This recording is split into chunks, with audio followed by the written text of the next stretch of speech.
ಭಕ್ತಿ ಮಾಡೋವಾಗ ಮೊದಲು ತುಂಬಾ ಉತ್ಸಾಹ ಬಂದ್ಬಿಡುತ್ತೆ, ಅನ್ನಿಸ್ಬಿಡುತ್ತೆ ನಾನೀಗ ಶುದ್ಧ ಭಕ್ತ ಆಗ್ಬಿಟ್ಟಿದ್ದೀನಿ.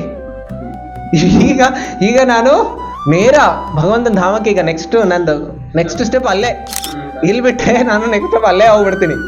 ಈ ರೀತಿಯ ಅನುಭವ ಆಗುತ್ತೆ. ಎಷ್ಟು ಜನಕ್ಕೆ ಆಗಿದೆ? ಆಗಿರ್ಲಿಲ್ಲ ಅಂತ ಹೇಳಿದ್ರೆ ನೀವಿಲ್ಲಿ ಬರ್ತಾನೆ ಇರಲಿಲ್ಲ. ನೀವಿಲ್ಲಿ ಬಂದಿದ್ದೀರಿ ಅಂತ ಹೇಳಿದ್ರೆ ನಿಮಗೆ ಭಕ್ತಿಯ ಉತ್ಸಾಹಮಯಿ ಆ ಸ್ಟೇಜ್ ನಮಗೆ ಅನುಭವ ಆಗೇ ಇದೆ. ನಿಮಗೆ ಅದರ ತುಂಬಾ ಅತಿ ಆನಂದ ಅನುಭವ ಆಗೇ ಇರುತ್ತೆ. ಇದು ಭಗವಂತನ ಕೃಪೆಯಿಂದ ಬಂದ್ಬಿಡುತ್ತೆ.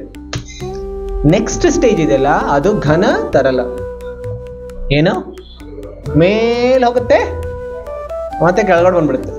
ಕೆಲವು ಸಲ ಮೇಲೆ ಅನ್ನಿಸ್ತಾ ಇರುತ್ತೆ ನಾನೀಗ ಪ್ರತಿದಿನ ನಾನು 16 ಮಾಲೆ ಜಪ ಮಾಡ್ಬೇಕು ಅನ್ಸುತ್ತೆ, ಪ್ರತಿದಿನ ಭಕ್ತರ ಸಂಘದಲ್ಲಿ ಬರಬೇಕು, ಮಂಗಳಾರತಿ ಮಾಡ್ಬೇಕು, ಮನೆಯಲ್ಲಿ ಯಾವಾಗಲೂ ಪ್ರಸಾದನೇ ತಿನ್ಬೇಕು, ಈ ರೀತಿ ಅನ್ನಿಸ್ತಾ ಇರುತ್ತೆ.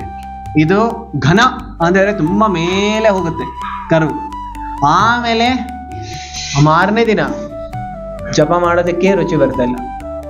ಒಂದೊಂದು ಮಾಲೆ, ಒಂದೊಂದು ಪರ್ವತ ಹತ್ಬೇಕು ಅನ್ನಿಸ್ತಾ ಇರುತ್ತೆ.